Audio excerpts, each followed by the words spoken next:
Okay, I'm not ready to come from all of that. 5 is the number of grace, and I got the number of man, but okay.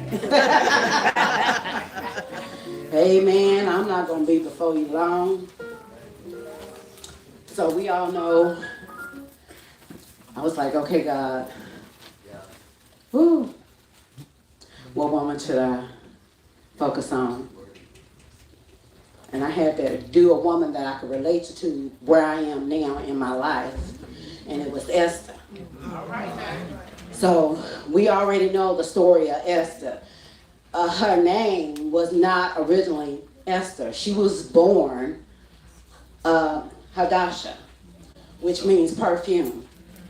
But then when the people of the Jews and the king decided Vashti did what she did, being smart at the mouth, she got kicked out the kingdom. Okay? And so the king had to find him a new wife. So they put an announcement out for all the women in the land in Persia. And her uncle served the king. So she had to go incognito.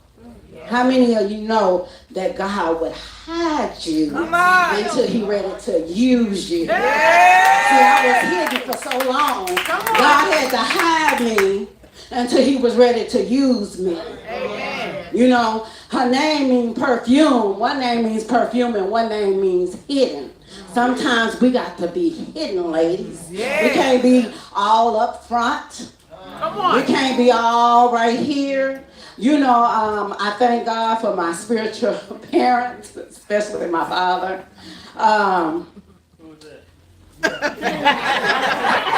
We're not going to do that today.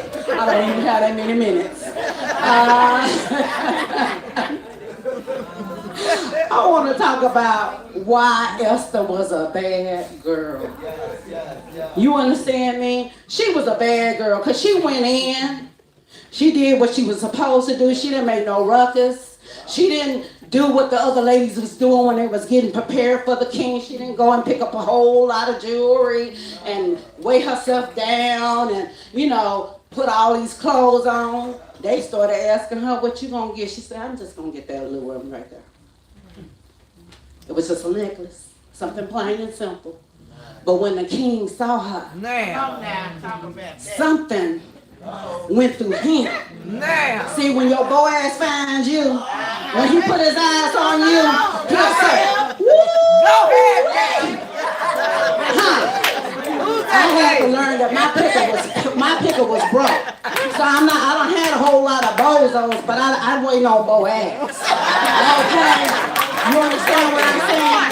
Because I am where I'm supposed to be. I'm a queen.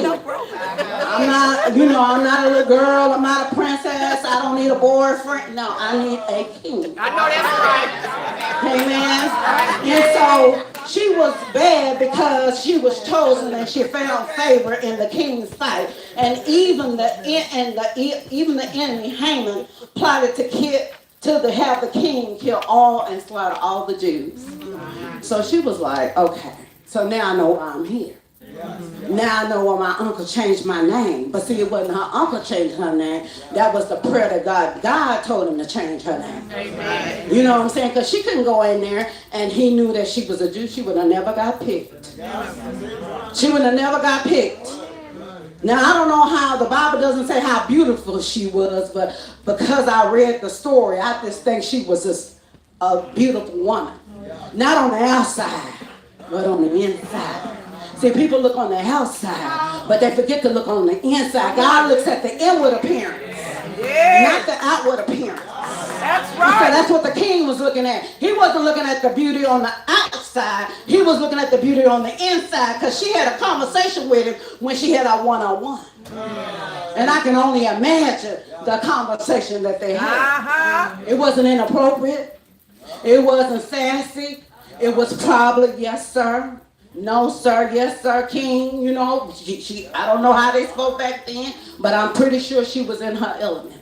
Because she was chosen and destined from her mother's womb before she was even a twinkling in her mother's eye. This was her assignment. and before I was a twinkling in my mother's eye. This is my assignment. My assignment is to be a bad girl. Bold, anointed, disciplined. All right? And dangerous. Thank you. And so, let me see. So the B for bold is going to be, Esther was bold, but not only was she bold, but she was brave. You gotta be a brave somebody to be a Jew and go up in the kingdom. They Persian and you a king. Back then, that get you killed. You understand? And so she was, A stands for, she was not only anointed, but she was appointed. Jeremiah 1 Come and on said here. that I appointed you in your, before you was even in your, he already knew. Amen. The D stands, she was dangerous in a way your enemies won't. Ladies, we need to be dangerous while our enemies don't even see us coming. You better talk about it. You know, take off your shoes, take off them heels so you don't be click-clacking on the floor. You know, come incognito. I like all those little spy movies and SEAL movies because I like being incognito. I used to know how to do that, but I can do that now. Amen. And then the other D in that for dangerous, discipline, her discipline to pray fervently and fast for her people not to be killed. Her time came for God to reveal her true self to her husband. So when Haman came and they came in and they had that little banquet, he thought he was doing something. And she said, no, honey, let me tell you what he's trying to do to us. Now, I'm not going to tell you all the things, but let me see, he's trying to get us all killed. I'm a Jew, and that's my uncle, he a Jew. And now this one right here, he been talking bad about you and trying to kill us and got us in exile right now. And he trying to kill us. And he said, what? You trying to do what? To my queen? To my boo? Okay. Now I know my dad. Yeah. You better not, that one over there, you better not be messing with him. Come on now. Huh?